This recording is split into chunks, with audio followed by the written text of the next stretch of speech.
Hey everyone, I'm Heather and welcome back to my channel. So we are back today with the Radiance. In the last one, we were whisked away to Sarenvale, the magical university that is going to teach us how to become an oracle. And we did have our first day of school. We met the headmaster and we met our roommate. We also met one of the other students who I assume is going to be a romance possibility. So let's go ahead and get started.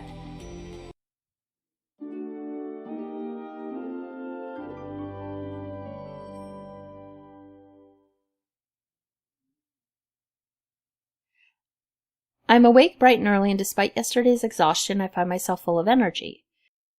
Today will be my first real magical class, alchemy.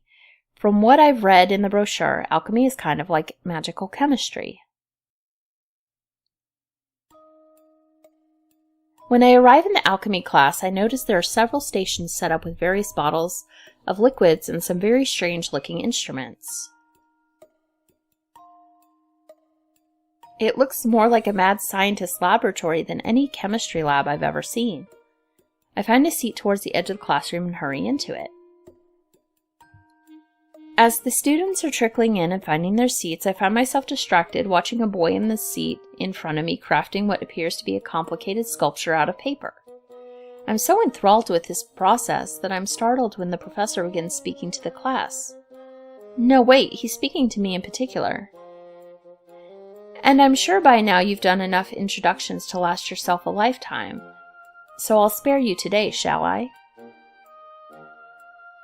Thank goodness for that.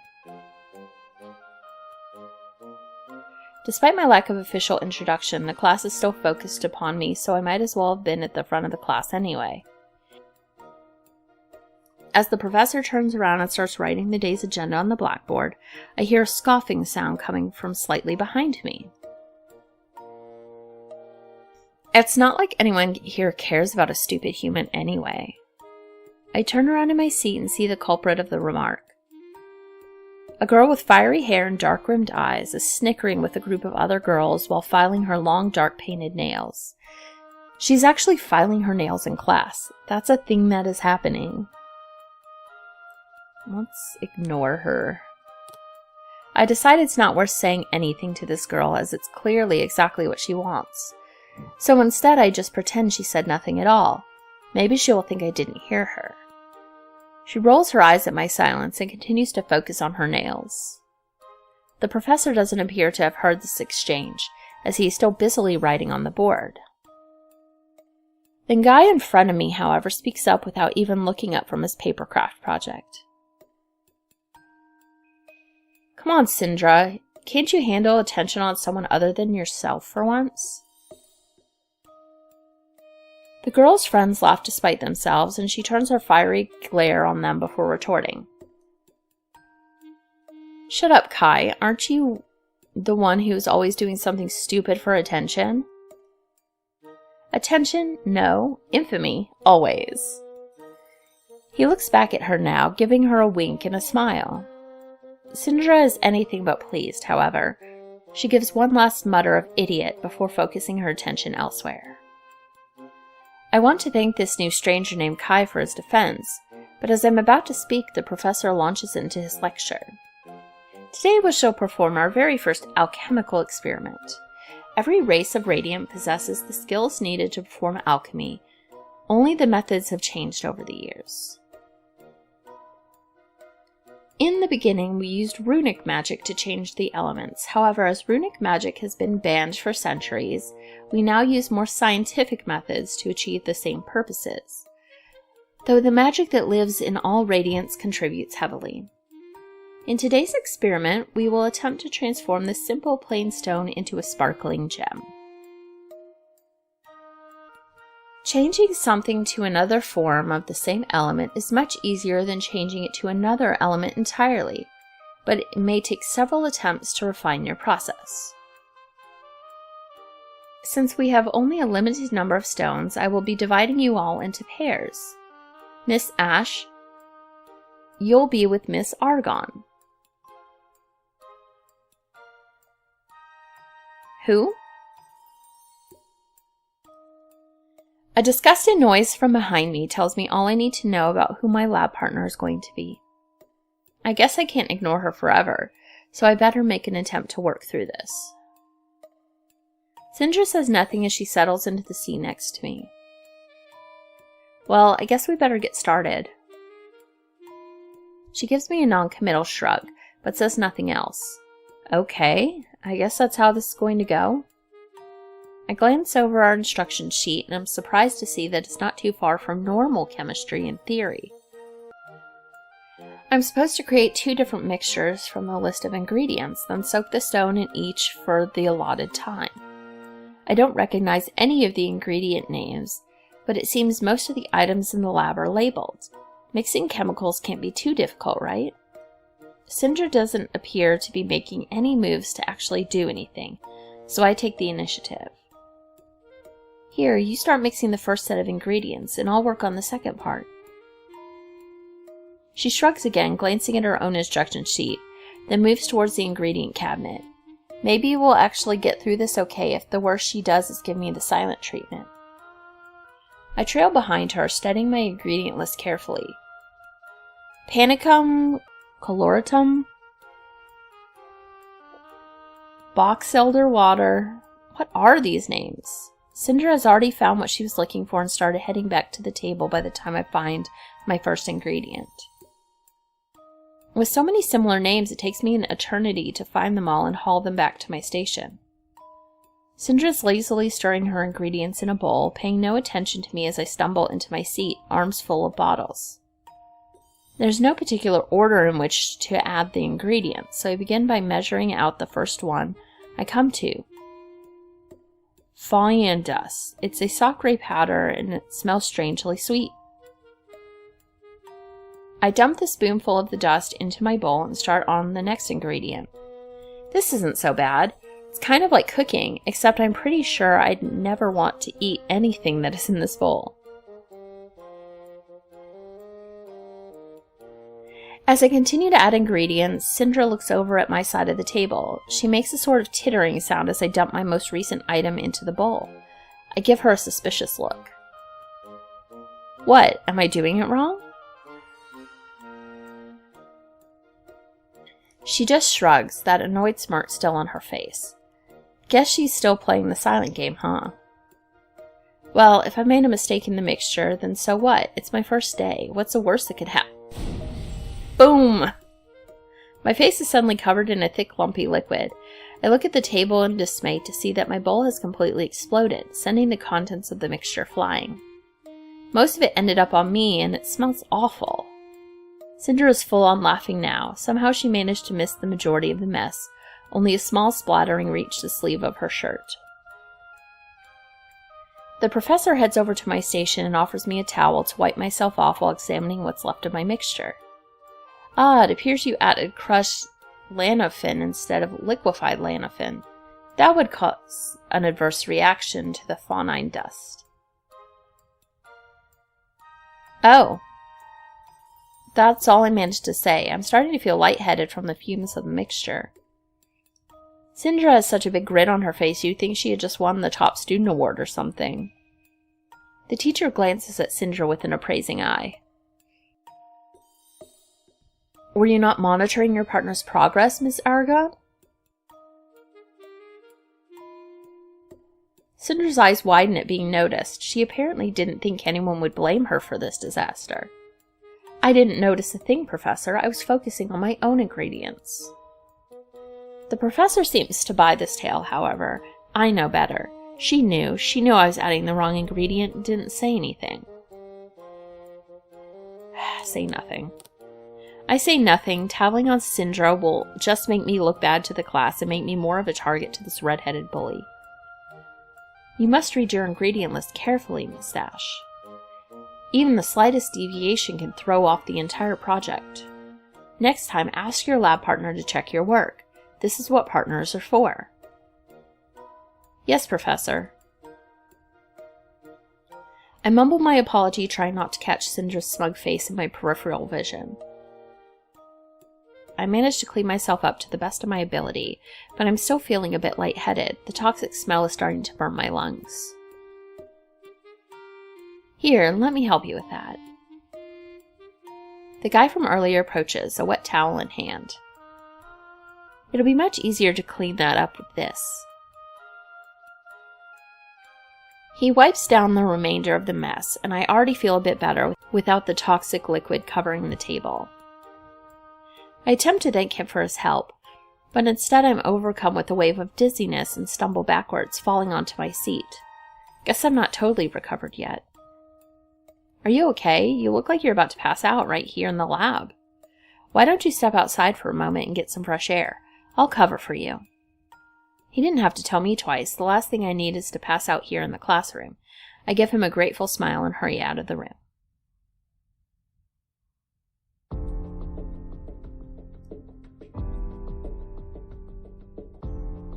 I make my way outside to the courtyard, thankful that it's empty while class is in session. I sit on a bench near the giant oak tree and take in a deep breath. I shouldn't let these things get to me, but I don't like being reminded of that feeling of being singled out. I take in another deep breath and immediately start coughing. A strange sweet smoke wafts in my direction. Is someone smoking out here? It doesn't smell like any smoke I've ever experienced before. As I'm looking around for the source of the smell, I hear a voice close behind me. What is that toxic smell? The voice startles me so much that I whip around on the bench. I focus on the figure in front of me and see a silver-haired guy grinning at me, a cloud of that sweet yet spicy smelling smoke hanging in the air around him. I think we both know where that toxic smell is coming from. I gesture toward what appears to be a cigarette in his hand, only it's a deep purple color. It doesn't smell toxic exactly, it actually smells pretty good, but that's not the point. The guy takes a long drag of the cigarette-like thing, drops it onto the grass and steps on it. Then he fixes another smile on me. Better? Yeah, much. I turn around, still feeling a bit too dizzy to focus on the real conversation right now, but he sits down on the bench next to me. I don't really feel like talking right now. No offense. None taken. But he doesn't move, he just sits there next to me on the bench, not saying a word.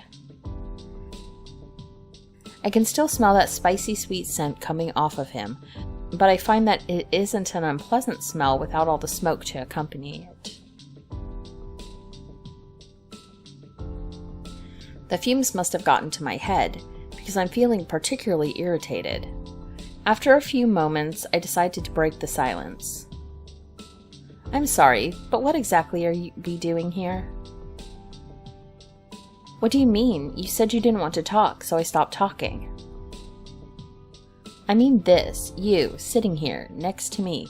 There's plenty of other benches. Why would I want to sit on another bench when I could sit next to you? Because I smell toxic, remember? He takes a deep breath, as if he's trying to get a better whiff. I kinda like it, like an exotic perfume. Makes you much more interesting. And who said I wanted to be interesting to this stranger? I decide to ignore that comment and change the subject. Shouldn't you be in class? I didn't really feel like going. So you're just skipping? If you want to call it that, I call it finding a better way to use my time. Smoking in the courtyard is a better way to use your time? Isn't it? Not if you plan to actually get out of school one day. He cocks his head to the side, giving me a long, scrutinizing look. What's your name? I hesitate to give him my name. He's been familiar enough already. You first. I'm Gray.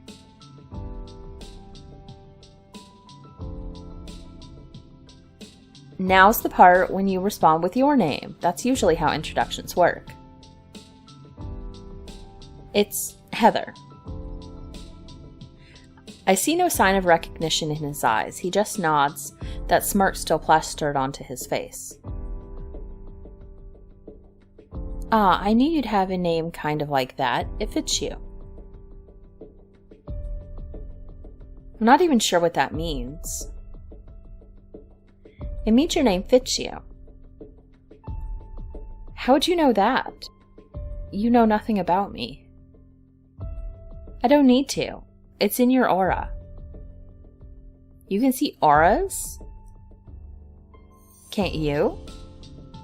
No. Am I supposed to be able to? Is it like a standard radiant ability or something? It's not until then that I notice the purple accents on his shirt. He's part of the class that Professor Balin called the most rare and interesting. I've been intrigued by that ever since the tour. You're an Iolite.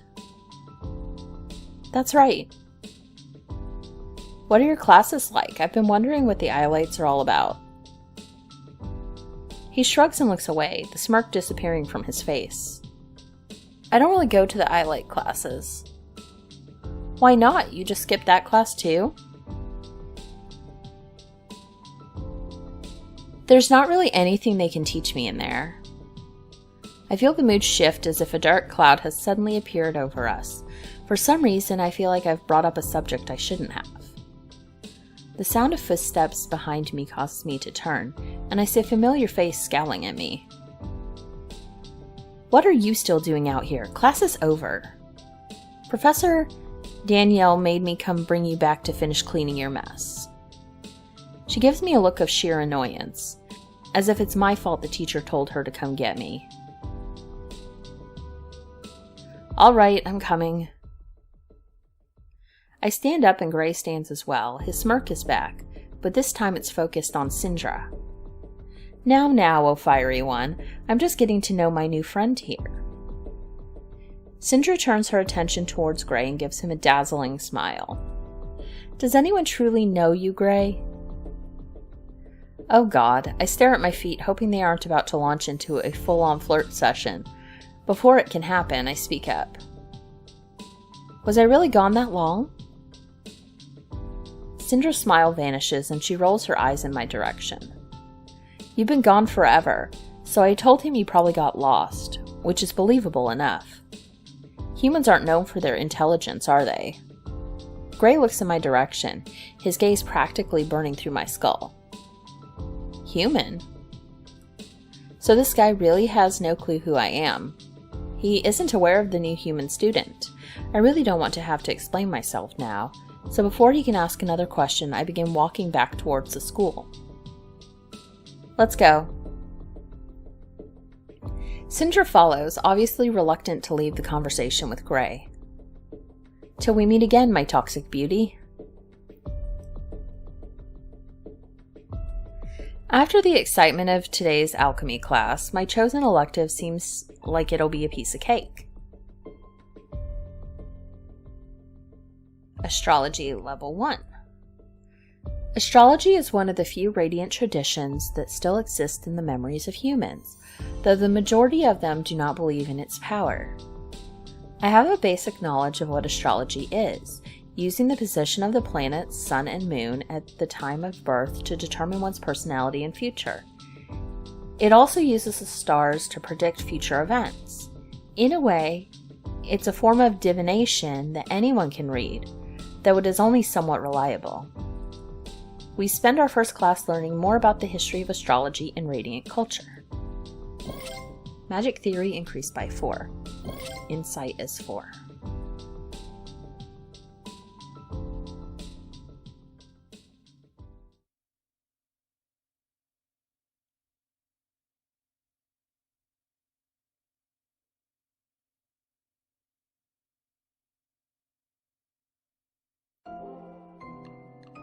In the morning, I'm surprised to wake up and see Rayla sound asleep in bed next to me. I think this is the first time I've seen her still in the room before classes. As I get out of bed, she stirs. Uh-oh, did I wake her? Was I making too much noise? She sits up and looks around the room with a dazed, frowning expression. Morning, sunshine. No tree worshipping this morning? Rayla laughs with a bit of a first thing in the morning rasp. No, I'm only required to put in so many hours per week. Thank the goddess. I decided to take the morning off. I don't have any scheduled classes until later this morning, so I can finally catch up on some Z's. Well, then what are you doing talking to me? Go back to sleep. No way, we've barely had any time to chat since you got here. I need the dirt. Who have you met? What have you done? Any damning visions about the death and destruction of our enemies? Luckily, I haven't made any enemies yet. Well, except maybe this one girl. Ooh, who was it? There was this girl in my class yesterday who seemed to have an issue with me. Red hair, long nails. Sindra. Yeah, she's not known for her hospitality. She also comes from a family of Ifrits, so her scorn is fueled by literal fire. So I wasn't imagining the fire in her eyes then. Not at all. Her type likes to flaunt their powers more so than the other Radiants, but you can't really blame them. It's in their nature. Unfortunately, I've had to put up with her charming personality since we were young. She and I have gone to the same school since we were kids. She wasn't always so awful, but things change. We don't really talk anymore. Ifrit are the kind of natural enemies to the Dryads. Fire doesn't play well with nature, you know. Fire, trees, kablooey. She makes a gesture with her hands to signify an explosion. Interestingly, when I was reading that, I did the same thing. So Sindra is an Ifrit, a fire spirit. Her attitude during our first meeting had set me off, but the thought of having an enemy that could literally set me on fire isn't a pleasant one. She seems to have some sort of problem with humans, specifically. Unfortunately, that isn't uncommon. Most of us have never interacted with humans before, only heard stories. But don't fret, I'm sure they'll realize how delightful you are soon enough. Cool, it's so nice to be the outcast. Hey, that just makes you more interesting. Any other incoming feuds I should know about? Honestly, I haven't had the chance to meet many other people yet. My first week of classes have kept me sort of occupied. Well, the week isn't over yet. Get to socializing and I expect a full report by the end of the week. What good is having a roommate like me that knows everyone in this place if I can't give you all the dirty details? I promise to keep her informed and she slumps back onto the bed, asleep almost immediately. I can't afford to go back to sleep, however. I've got to get ready to head to my next class. My first class of the day is math, a subject that is refreshingly the same in every culture, magical or not. And unlike most of my other classes so far, it passed with absolutely no drama. After classes, I'm approached by an overeager student clutching an enormous stack of paper. You're the new student, right? You just started. Oh, she's so cute. Yeah, that's right. Great, then here. She shoves one of the sheets of paper in my hands. I glance down, noticing the headlines. Mystery Club now accepting new members. What's a mystery club? It's a new group this year. We meet every Wednesday to discuss the secrets and mysteries of Sarenvale. It is Wednesday today. Does Sarenvale have a lot of secrets? Oh yeah, this place is nearly 1,000 years old after all. Have you been to the Winter Court? Those buildings have been abandoned for ages. Something has to be hidden there, and our group intends to find out. That sounds pretty intense. Are there other clubs around here? The girl wrinkles her nose and her energy deflates a bit. Yeah, there's the Human Technology Club and Wild Stones. That's a sport, by the way. However, none of them are as exciting as we are. If you want to see what the clubs are all about, you can peek in on the meetings this evening. They take place in the West Towers. So are you in? Do you want to join us? Well, I have to think about it. Okay, if you decide to join us, come to the club room next Wednesday after class. She scurries off, shoving more flyers into other students' hands. I guess I'll head over to the club building and check it out. As I determine the correct direction to go to the club building, I see the guy from the alchemy class across the hall. I think his name was Kai. I wanted to thank him for his help in class yesterday, so now seems like the perfect opportunity. Hey, Kai. Oh, hey, it's you. Looks like you got yourself all cleaned up. Well, that was yesterday after all. Hey, I don't know your cleaning habits. What? That's... So what's up? I just wanted to thank you for your help yesterday with the cleaning and all. Oh, you want to thank me, huh? Well, a great way to thank a person is to buy them dinner. I falter for a moment. I hadn't actually expected him to ask me for something, but I can tell by looking at his face that he's totally serious. There's a cafe just outside of the school grounds. It's a bit of a walk, but I know a shortcut. We could go right now. I'm kind of in the mood for a griffin cake. Well, actually, I'm supposed to be heading to the club building right now. Oh yeah, it's Wednesday, isn't it? That means I'll have to head to the fields for Wild Stones practice. Maybe you should join the Wild Stones Club. We're one player short. Maybe. So that means we'll have to take a rain check on that dinner. It'll give me some time to decide on which food I want you to buy me. I guess there's no getting out of this now. Sure, okay. We'll take a rain check. Great! I'll be looking forward to it.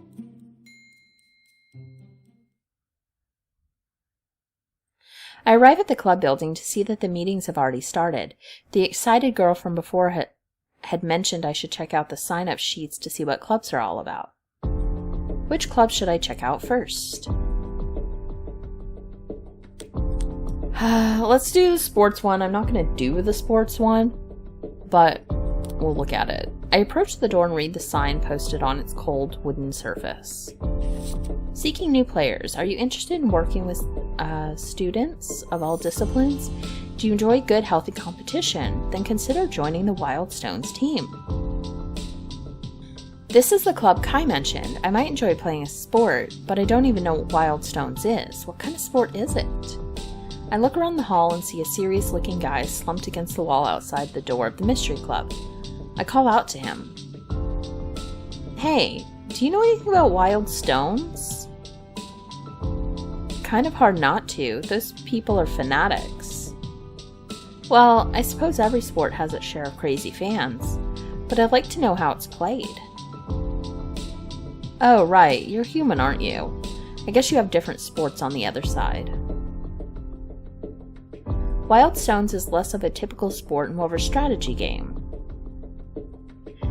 The idea is to find all 5 Wild Stones and take them to your base before the other team does. It sounds kind of like Capture the Flag. That's a sport we have on the other side. The challenge is that the Wild Stones are charged with magical powers, and each has its own magical effects. Those can help or hurt your team based on how you play. What kind of effects do they have? It changes every game. Some might cause fires, some might turn the holder invisible, but you won't know the effects beforehand. It makes the strategy element of the game very important. Sounds kind of chaotic. Have you played? No, I don't really go for team sports. Somehow I'm not surprised. Well, thanks for the info. Do I want to sign up for Wild Stones? Look at other clubs. Model Radiant Council. We'll look at it. I think I want to do the Mysteries Club, but we'll look at Model Radiance.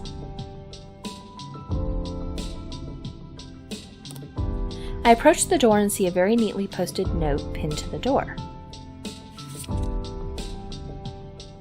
Model Radiant Council. The Model Council Club is for students interested in law and authority.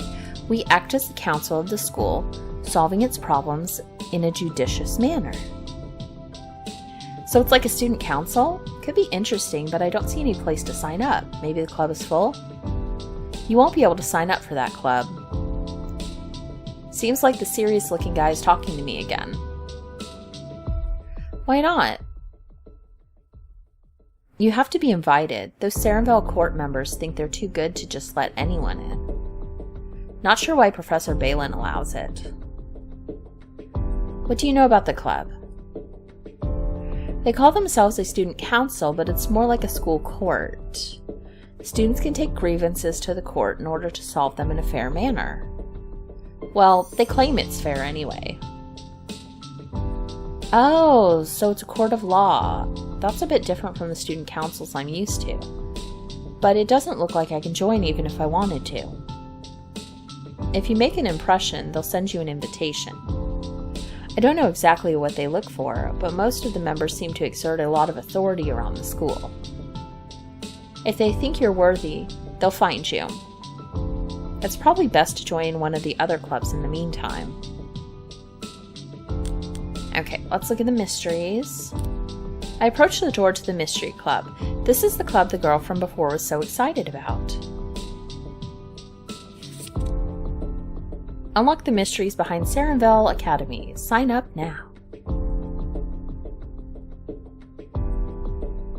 Search for ghosts, secret passages, and hidden tomes. You don't want to join that club. It seems the somber-looking boy has an opinion about this club as well. What? Why don't I want to join this club? It's full of a bunch of weirdos that think they know more than they do. I'm fairly certain they've discovered no secrets of Sarenvale. Are you saying the secrets don't exist? Oh no, they exist. They're just too ignorant to know how to find them. Sounds like they could use help then. And you think you're up to that task? I'm not really sure, but it could be fun to try. Why are you standing outside the door? Are you planning to join? His eyes shift away from me, and immediately I know I am right. Why would you want to join a club full of ignorant weirdos? Because I'm probably the only one that knows about the real secrets of this place. Well, it's very generous of you to share your knowledge then. I haven't actually decided if I'm going to join. I have a feeling he is most definitely going to join, but what about me? Will I help solve the mysteries of Sarenvale? I kind of want to, yes. I sign my name on the form outside the mystery club door. The guy from earlier watches me carefully, but I do my best to ignore him. As I start to leave, I see him approach the door. Guess I'll be seeing more of him during next week's club meeting.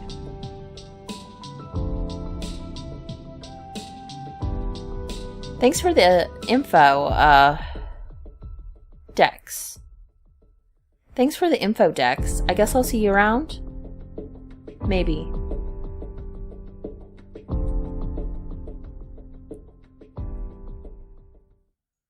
I arrive back at my room, another day at Sarenvale complete.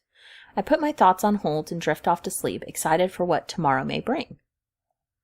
Alright, well I guess we'll go ahead and end this episode here. In the next one, we will pick up and see where we go from there. But yeah, that is everything for this time, and I will see you guys next time. Bye!